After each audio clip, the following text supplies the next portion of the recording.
And we are live once again here over on the 11th house with the Astro Weather. It is 1/11/24, and starting to get kind of cold out there. And apparently next week we are going to be experiencing one of their, polar rivers or Arctic waves or whatever they call them these days, right? So for all you people out there, and I think especially it's going to get very difficult for the people in the South, apparently, like from or like Arkansas, maybe Arkansas, Alabama, all the way through Florida. So all you guys, it's going to get real cold here. We're going to be in the 20s in Texas. So just make sure everything is kind of locked down and can be protected from the hardcore frost as much as possible. Um, how much will it affect livestock and crops? I think on the livestock side, if you own livestock, and especially even at a much higher level, like sort of at a kind of mega farm level, right? People, what'll happen is if they know in advance long enough that it's going to get cold, they can basically deal with most of the livestock under those conditions, and plan for that. So they know that this cold front is coming, right? So they're working overtime probably to make sure that they can protect as much of their stock as possible. Um, and if you have a farm, like a family farm, or you're a homesteader, I'm sure you're well aware of what's coming, and you need to just do what you need to do, right? That's it's pretty simple, pretty straightforward. On the crop side, I still think it's a little early in the season, so I don't think that the cold would be as devastating as, say, maybe March, right? Because there's still a lot of kind of barren fields right now. So I don't think it's going to be that devastating to the crops. Maybe for some of you folks in the South with oranges and citrus, it could be hard. It could be difficult. Anyway, that's what we got coming in the week ahead. And of course, it fits the Capricorn model, as we move through the darkest time of the year. These next 3 months are really, even though from the equinox on, I'm sorry, the solstice on, everything gets lighter by degree, it's still the darkest time of the year from basically November really through the end of March. That 5 month stretch is really the descent in a lot of ways into the underworld. And clearly we've been seeing that with some of these conditions. I just keep thinking about this whole tunnel thing in New York. And on Twitter yesterday, I brought up this idea. Well, it's not really an idea, but what it reminded me of was that there's this concept of crypto terrestrials, which are these theoretical beings or sort of this other group or race of beings that lives inside the earth itself, right? And when I saw this thing, it's like this is a kind of a symbolic image of crypto terrestrials. Like they're, especially the guy kind of emerging from the sidewalk, and it's like this excavation of the underworld, which is now coming up to greet us. And I just thought this is a really fascinating image. And you put that together with the time of season that we're in, and how we up here in the northern hemisphere are dealing with sort of being in the dark and being in the underworld and being in the depths of our psyche, right? We're supposed to retreat. We're supposed to rest up in some ways, right? Dream, spend more time, generally indoors, because that's what the conditions sort of dictate. So anyway, it's just a fascinating kind of meta narrative of what's going on. And I think that when you look around and you start to see more of these, whatever they are, psychological operations, whatever they are, in the coming year, I guarantee you, we're going to have more and more alien news. Like that's coming. And, this whole idea of disclosure or whatever, some people have been deeply invested in for a very long time, that's coming in 2024. And the reason it's coming is because we have Pluto in Aquarius, where, and it'll be in Aquarius until what sometime, I think it's June. Almost half the year, Pluto's in Aquarius, and it gets to 2 degrees. And what did we see last time with that brief little peek into the Aquarian, behind the Aquarian curtain? It was weird. It was weird. It was unusual and strangely revolutionary. And it was revolutionary. Like one of the revolutionary aspects of that was the strike against uh, Anheuser-Busch, Bud Light, Dylan Mulvaney, right? Remember, Aquarius is revolutionary, and it doesn't matter what side it's on. You see, astrology in that way is agnostic, right? There can be certain aspects that are clearly demarcated one way or the other, right? But it was revolutionary. So what happened? There was a boycott of Bud Light, right? That was a byproduct in a lot of ways of Pluto and Aquarius. So get ready, kids. In 11 days, the weird gets turned up to 11. All right, let's get into the astro weather, since that's what you're here for, and a little bit of astrological small talk. All right. Let's see. Here we go. Here we go. Is that the right day? That is the right day. That is the right day. This is the day your life will surely change. All right.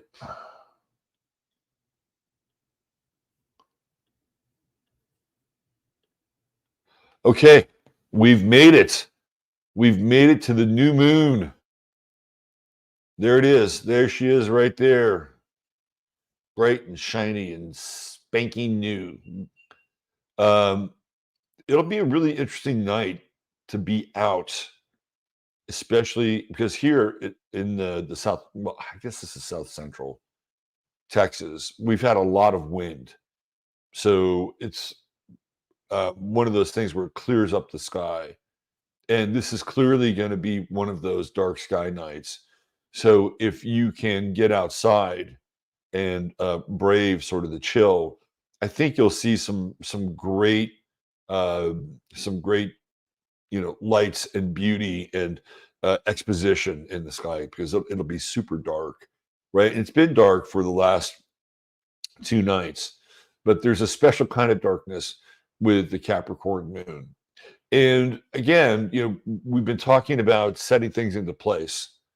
Like this is the last new moon that will conjunct Pluto in Capricorn ever. This is it, right? We talked about it yesterday, where we had, a little over a decade's worth of action here with the new moon and these Plutonian conjunctions. And again, it feels a lot like what you carry with you, during this time. And so we can put a cap on this by tomorrow, right? By tomorrow, the moon is, going to be in Aquarius, because she's only 7 degrees, 8 degrees off of Pluto, right? So it will really culminate tonight in a lot of ways, like later this afternoon and tonight. And it's one of those transits that on the one hand, I think you can, build some reserve and some resolve, right? I mean, that's really what it's about. And looking at sort of the next, you know, 12 months, the next cycle from Capricorn to Capricorn or Capricorn to Cancer, that you need to build resolve.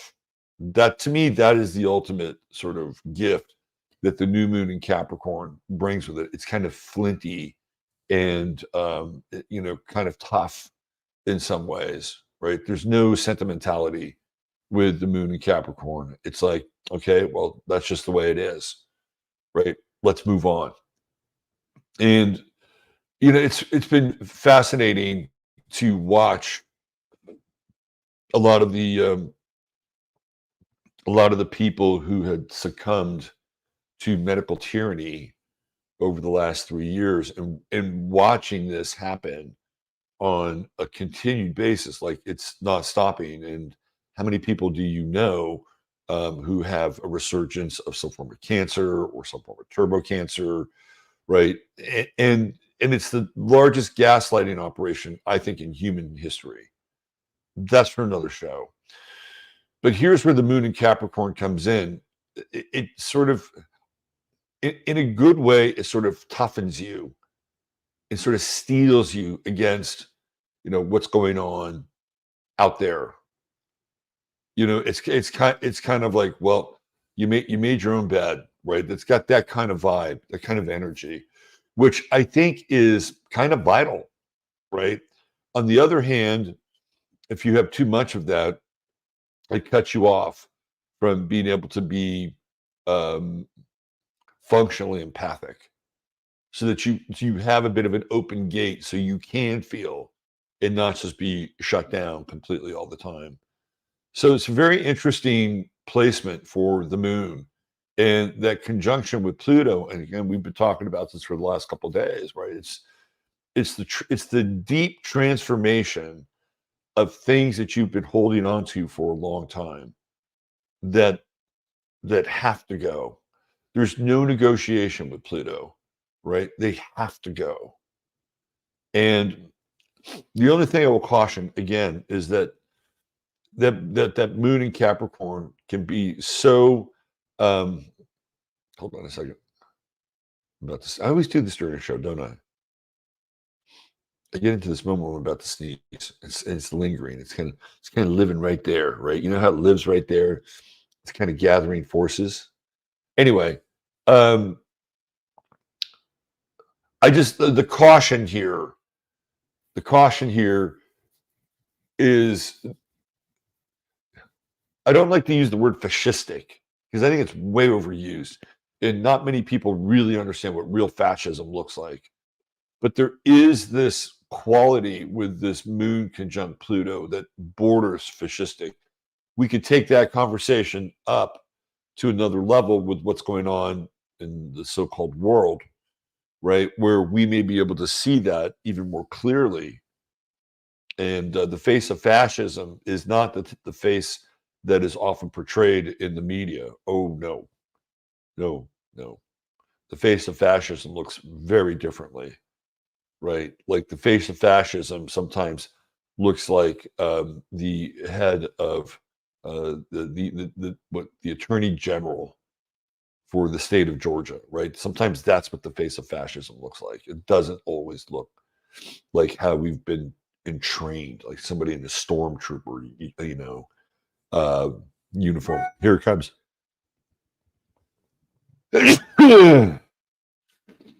One, maybe it's just one today. So again, it's a fine balance between kind of burning out what you need to burn out and take with you what you need to take with you,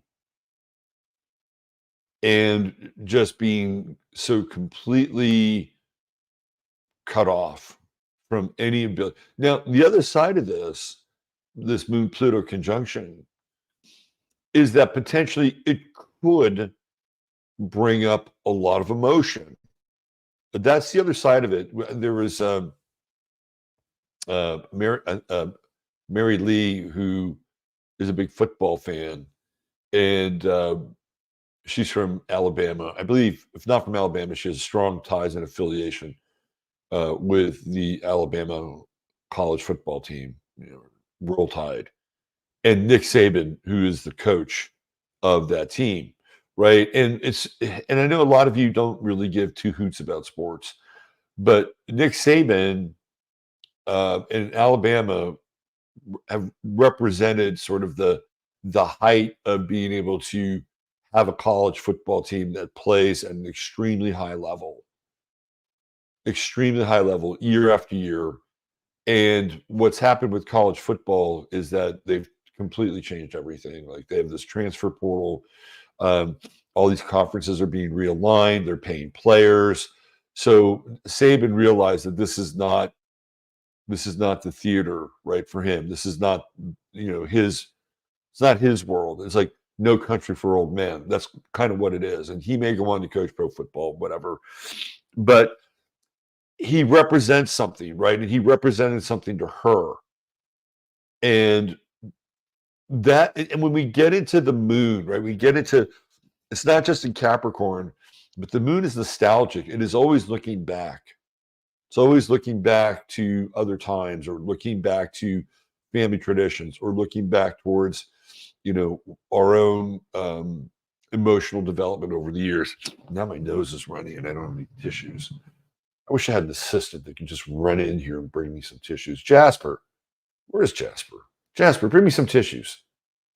Anyway, that's what I'm talking about, right? So there's this institutional thing that it's dying, right? Like whatever you think of sports or college football, whatever, right? It has been a part of the American fabric in the way that it existed since the 1910s, and all these sort of things that are built around it, like Saturdays and tailgating. And there's something about college football that is much more tribal in a lot of ways um, than pro football, because pro football, there's free agency and trades, and you never really get attached to one player.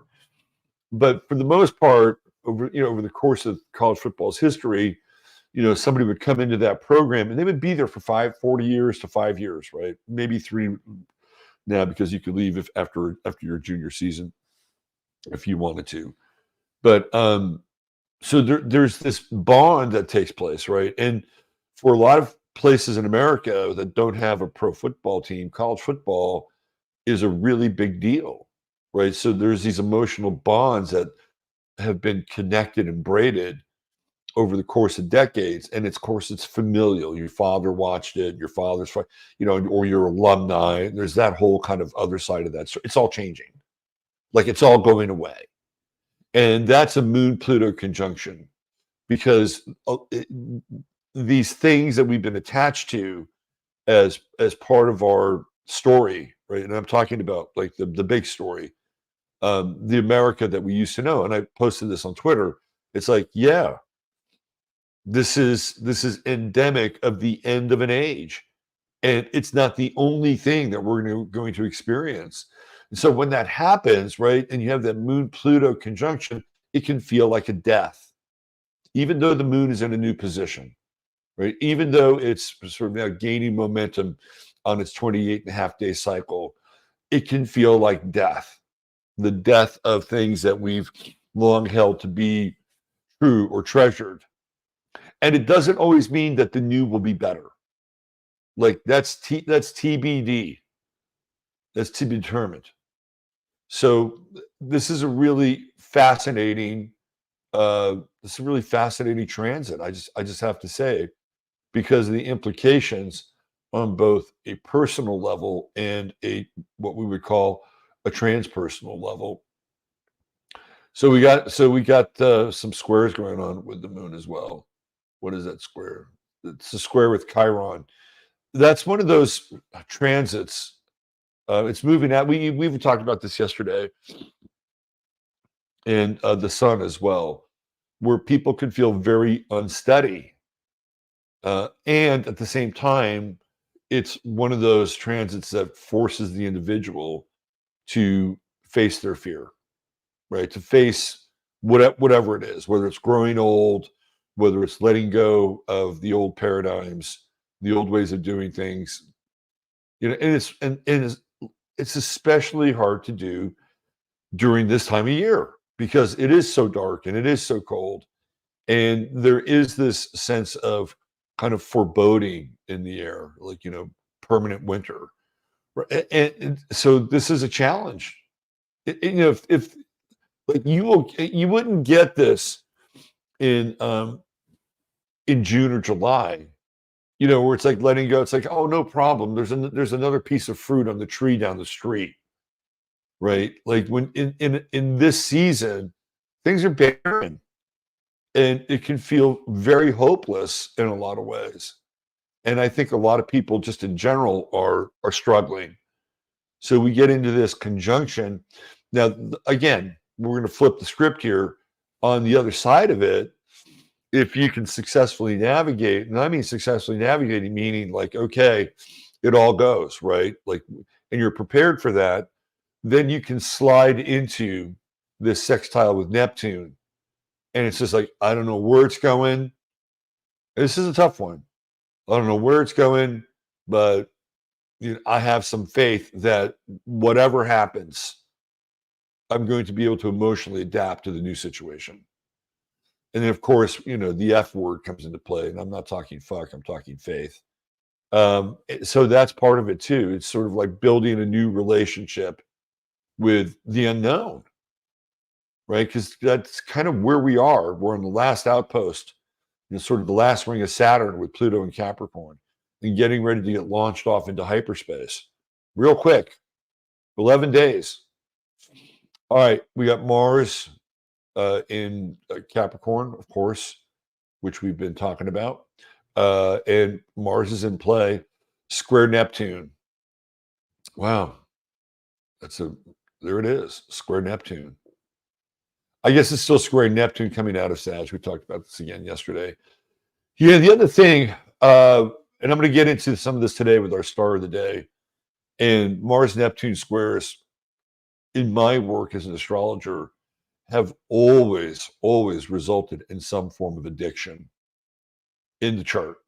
And it could be anything. It could be food, it could be drugs, it could be porn, it could be material objects, right? It's sort of like you're actively trying to cover up, a deep wound inside the person, right? So we have this Mars Neptune square, and this is one of those aspects where it's a sneaky coping mechanism aspect, because I've already talked about what's going on with the moon and where it's headed and some of the things that are associated with it. That Mars Neptune square can say, okay, here's the way out. I can medicate, or I can distract myself with some form of addiction, whatever.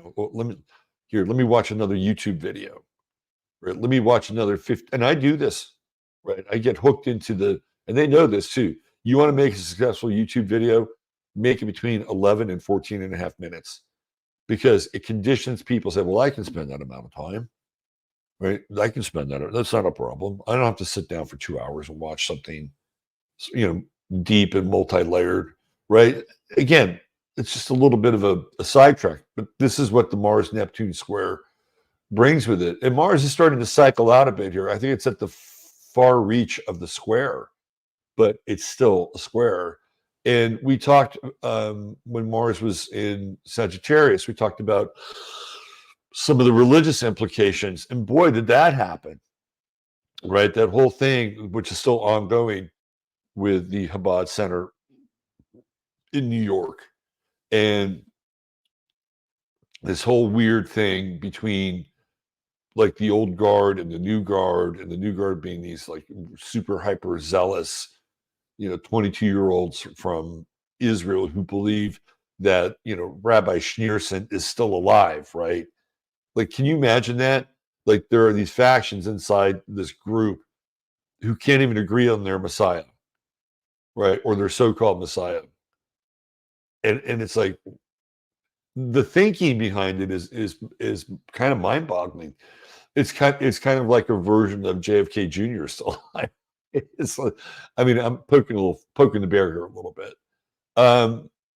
But here and to me, if we go back into that story, like Mars and Capricorn, are the police that are being ordered by the mayor, right, to go in and bring the cement mixer or whatever they're doing, right? I don't know who brought the cement mixer, but somebody brought the cement mixer.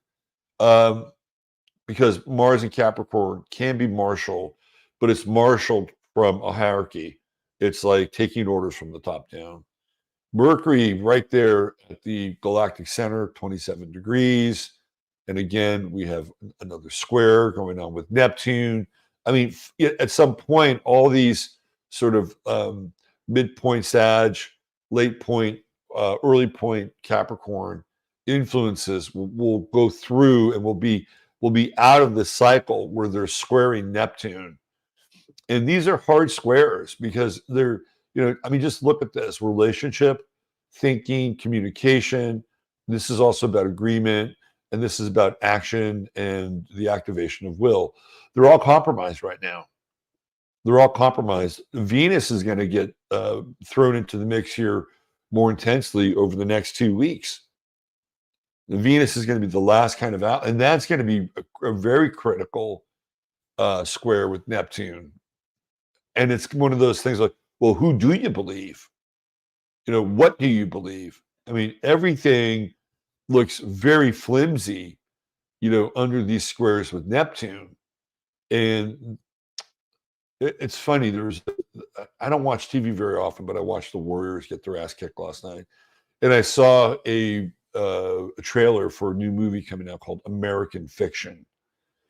And I think it's interesting that this movie, and again, I don't know really what it's about, and I'm not going to spend the next 30 seconds speculating, but it's an interest because I look at these things in terms of like real time ciphers or real time narratives that kind of emerge from the collective unconscious, and that's a theme that I would use for all these squares. American Fiction, because what it's going to be very hard for people to determine what's real. I'll give you an example. So in the Trump trial in New York City with the judge who's a total freak, he basically said Trump does not get to have his closing statement, right? And all these people were up in arms about what he can't have a closing statement. And if you know anything about the so-called law, if you have a lawyer, your lawyer is responsible for the closing statement, right? So that's what Engeron. His last name sounds like some kind of evil wizard, doesn't it? Like Engeron. That's his last name, Engeron. He kind of looks like a weird fucking evil wizard. But this is the fiction part, right? And you can even see this like with Ramaswamy. And again, whatever your feelings are about these people, I'm just bringing them up as examples. Trump cannot, Engeron is right. Like, he cannot give the closing statement. You forfeit that when you have a lawyer who represents you. Your lawyer can give a closing statement. And Engeron was doing that to poke the bear and trigger people. And then there's this whole thing around Ramaswamy and his eligibility. Vivek Ramaswamy, again, whatever you think of him, was born in Boston, Massachusetts. The Constitution says that as long as you're born in the United States, you're a natural born citizen. Should be the end of the story, right? But there are people that are debating this, because his parents are not from the United States. So again, we're seeing all these interpretation of law, the interpretation of order, and it's all getting really fuzzy, really, really fuzzy. And what's real, what's not real, break it down into your own life, right? It's sort of like the communication factor is, well, I'll just tell them what they want to hear. I'll tell them what they want to hear, so I don't have to deal with this right now. Be careful of that strategy. Be careful. Also be careful of being explicitly blunt.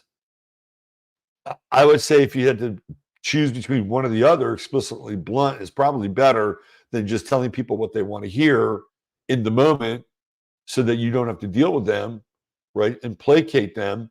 There's a lot kind of placation language and placation kind of strategy going on here. But And it's hard, right? Like, how many more enemies do you want to create? Or how many more family members do you want to cross off your list? Because that's what this is all about right here with these squares. I suppose you can try to skillfully navigate and negotiate that territory or that terrain. The good news is that Mercury's getting closer to Capricorn, which does put it into more of a trine with Jupiter. That's not bad, right? You know, you could kind of shift from maybe find a third option. You know, maybe the third option would be to either say nothing at all or try to elevate the conversation, right? Elevate the conversation and try. And if you have any investment, I would say try to find win-win, but open up the door possibility. Like, well, what would it be like if things were like this? But you would always have to kind of level up, right? Like level up. That's what Jupiter does. It levels up. Saturn levels down. Jupiter levels up. So leveling up can be a good strategy. Well, what would it be like? Like our good friend Mark from Cruelty Free Tunes or Cartoons, he does this all the time. He's like, well, what would it be like right now if you could experience anything you wanted to experience? Or what would be your ideal? I mean, he's really great at that. And then people have to think about that. And it puts them in a certain state where, you know, he's kind of interacting with that field. That's this Mercury trine with Jupiter. Again, this is all going to be interpersonal if you so choose. Um, Now, Venus does have a trine with Chiron, and we do have Venus in Sag. So again, if I'm going to opt for anything, it's always going to be honesty is the best policy with Sagittarius. And it's rewarded with that trine with Chiron. Innovation, Sun trine Uranus, Moon trine Uranus. Again, you know, Uranus is ruled by Aquarius. Uranus is an outer planet. Theoretically, it's cold out there, right? So again, if you're making decisions and you decide to just pare away your emotional baggage, Uranus is the turbocharger, and it can happen very quickly. The only other thing we have here is this Mars. We have a nice little triangle. It's not a triangulation. We have this nice little top of a kite with Mars sextiling Saturn and then trining Jupiter. Right? Is that? Yep, there it is. So hard work. Work hard. Work hard, kids. It's the American way. Okay, let's get into our star of the day. Let me go back into StreamYard and put up the banner. It's banner time. There we go. So yesterday, man, there are some days where it is just an embarrassment of riches for the star of the day. And I could have gone with Richard Nixon yesterday. I could have gone with Linda Lovelace. We talked a little bit about Lyle Menendez. I mean, ultimately, it was George Foreman. But I found it interesting that Nixon and Lovelace were born on this, not this, they share the same birthday, not the same year, right? But I found it interesting. And then I thought about it. I was like, what is the connection here between Nixon and Lovelace? And so if you know the Watergate story, there is an informant, and the informant was named Deep Throat. Is that interesting? The informant was named Deep Throat, and Linda Lovelace was also known for something connected to Deep Throat. So I think I put this tweet up on Twitter, and it said, Deep Throat took Nixon down, and Linda Lovelace went down in Deep Throat. I'm sorry, I think it's funny. Knowing what I know about Nixon, like Nixon supposedly had a big schlong. Right? It's kind of weird, right? There was like the big schlong club there for a while with LBJ and then Nixon. So Nixon probably would have qualified to be in Linda's movie. but he wasn't in Linda's movie. Okay, let's look at this. So yeah, yesterday was an embarrassment of riches, and today was a bit more difficult to find somebody that I at the very least found interesting. And a lot of people are not familiar with today's star of the day. His name is Don Cherry, and he was born on January 11th in 1924 in Wichita Falls, Texas. And I first became aware of Don Cherry in my early 20s, probably around 20, 21. And I worked at a used record store, and I would rifle through the bins, right? And one day I found this record, which had the coolest. I'll show you the image of the album cover when we're done. I almost used it for the graphic, but it was the coolest cover. I'm like, who is this guy? What is this all about? Right? You know the story. And so I put the record on in the record store. I'm like, holy shit, this music is really incredible. So Don Cherry was a jazz musician, but his style of jazz became much more attuned toward what we would call world music. And he was an early pioneer in that genre of music. But there was also something about Don Cherry that was very reclusive. You know, and you look at his picture over the years, and he takes on this kind of like tribal garb, not too unlike the art ensemble of Chicago in some ways. And he starts off in that kind of post-bop era, and his instrument of choice is what's called a pocket trumpet. It's a small trumpet. And of course, this one is a much larger version of the trumpet, but that's normally his instrument of choice. Now, he experienced most of his success in Europe, like many jazz musicians. So here we have Jupiter and Sag, right? And it's in the third house. So sometimes in Jupiter and Sag, the world comes to you. But in the case of Don Cherry, he had to kind of leave his familiar confines of Wichita Falls, Texas. Like you're not going to you're not going to strike it big in the jazz world. And eventually takes him to New York and L.A. But really, it's Europe where he has his most success. And you may be familiar with two of his kids. One is Nina Cherry, and the other is Eagle Eye Cherry. And I found it interesting. You know, Venus has just a little bit of real estate here in the fifth house in Aquarius. And what's interesting about, and of course, the fifth house is children.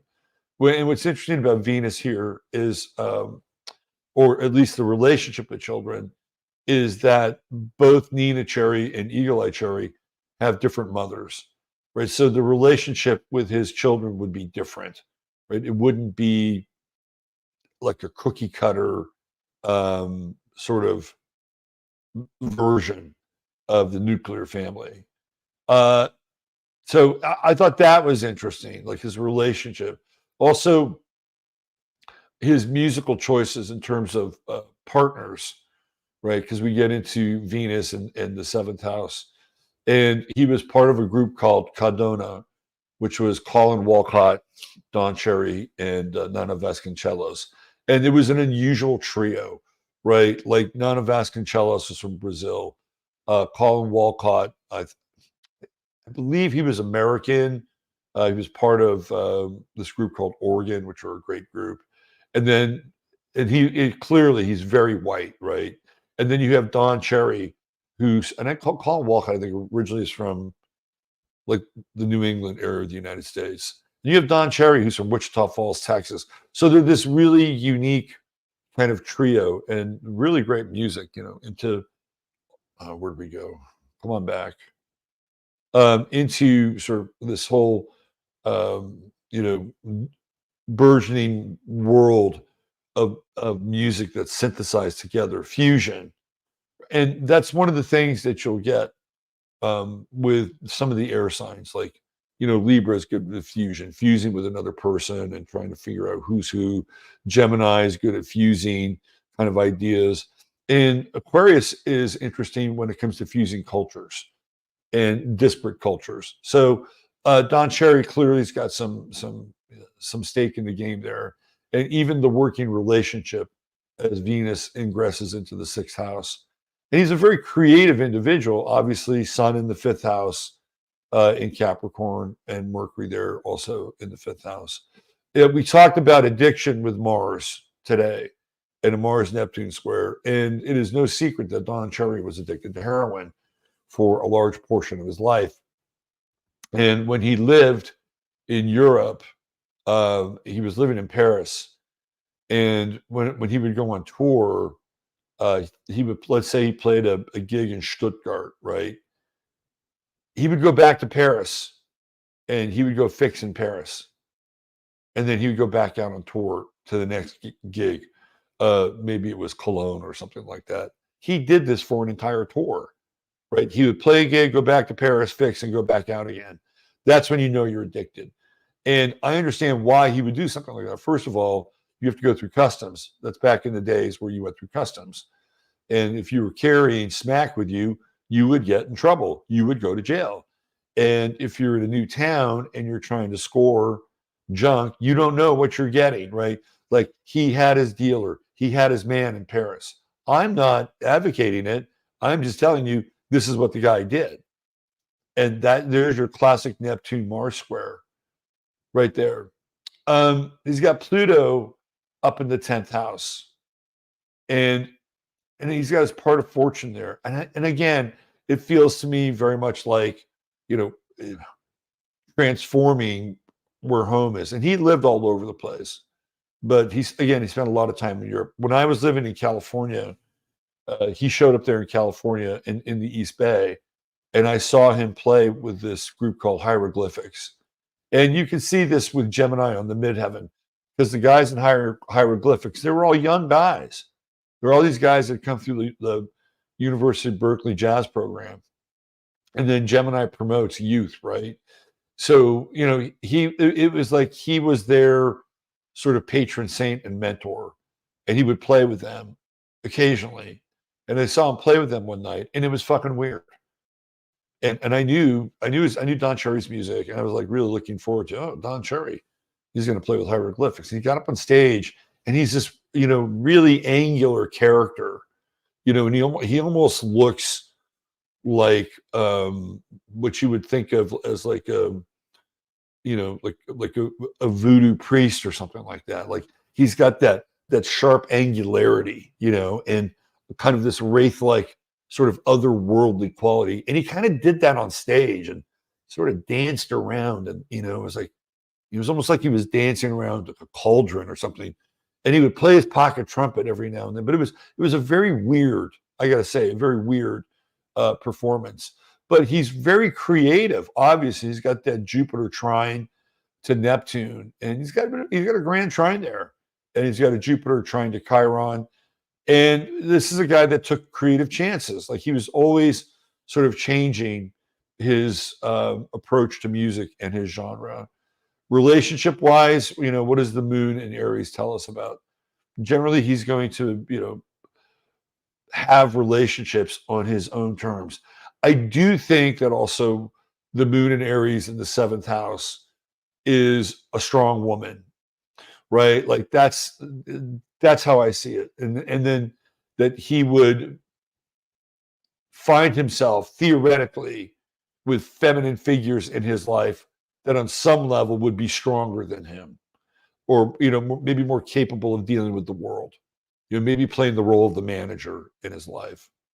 The last time I saw Don Cherry he was in attendance at the Nusrat Fateh Ali Khan concert in Berkeley. And he was kind of like royalty, like everybody kind of acknowledged him, So, if you're interested in music, if you like music and you have not discovered Don Cherry, and especially kind of his mid-70s period on, I highly recommend checking out his music. And I'm going to give you one album in particular here that I really think is outstanding.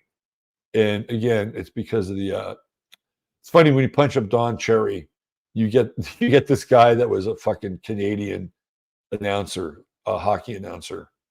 But this is the album that I'm talking about right here. And I just thought it was such a fascinating cover. Oh, come on. Don't bring me down. Let's try this. How about this?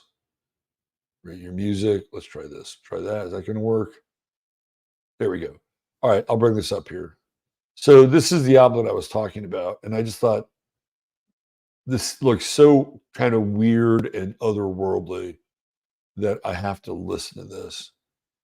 And it was around the same time that I discovered Alice Coltrane, so it was like perfect. Here you go. Here's this. So this is the album I'm talking about. If you can find this online, Spotify, whatever, right? This is a great album, and you can see the pocket trumpet here, and you can see that he's adopting this, kind of really kind of otherworldly tribal garb. And I didn't know it at the time, but these are the Watts Towers, and it was almost like this, the man who fell to earth in a lot of ways. And I thought, I got to listen to this record. And I did, and I was not disappointed. All right. There's Don Cherry, your True Hemp Science star of the day. And of course, True Hemp Science is the sponsor of the show. And all you got to do to get some of the best CBD on the internet, trust me, it is the real deal. Anyway, I'm dealing with cliches there a little bit. It's good stuff. You won't be disappointed. All you got to do is spend $100 or more and type in 15MINS, 15MINS, and you will get free goodies with your CBD order. $150 more gets you free shipping, which is great, right? And guess what? There's always a 30-day money-back guarantee. All right. Thank you all for being here and being a part of the Astro Weather. I will be back tomorrow. On Friday, we have like kind of the lead into the Friday forecast. So we'll be back tomorrow. Little Astro Weather for the weekend. Check us out over on 15 Minutes of Flame. Link in the description. Don't forget to hit the like button, and don't forget to subscribe if you haven't. If you have, please check your subscription status so that you can be subscribed. Hit the bell so you can be notified when this show and other shows on the 11th house go live. All right. Thank you. Everybody have a blessed day. Bye for now.